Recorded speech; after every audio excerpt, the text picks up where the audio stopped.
this video, I'll be introducing the inlet catalog and doing a general overview of the different types of inlets you can model with the inlet catalog.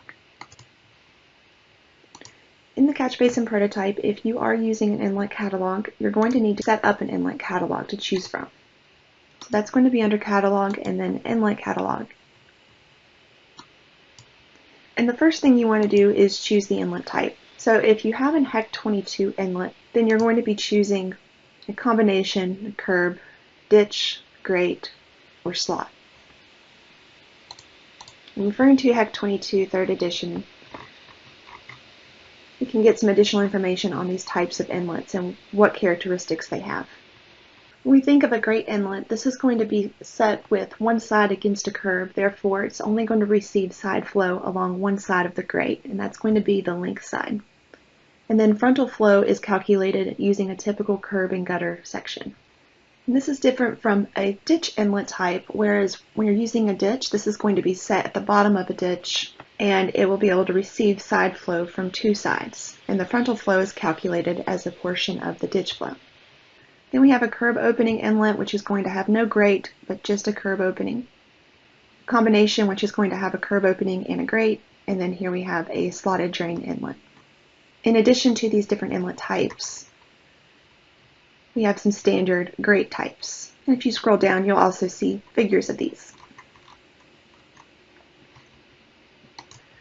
So in a spreadsheet, I have created what I would kind of call a cheat sheet, but basically I've just pasted in the description of these different types of grates, as well as the drawings, and down below I'm getting also some information about how the clear opening area for these grates are defined.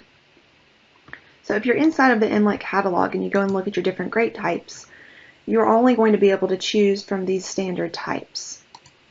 And the open area is going to have a opening ratio predefined for each type. So when we think about how the clear opening area for the grate is calculated, that is going to be the length and width of the grate. So we're taking the area of the grate and then we're going to multiply it by the opening ratio. And then if we've additionally assigned a clogging factor, then we would multiply that by the portion of the grate that is unclogged. And that's going to give us our open area. If you have a grate type that does not conform to the standard grate types from HEC 22, you have two options really. You can model the custom inlets using inlet capture curves, or you can choose one that's close to the available options.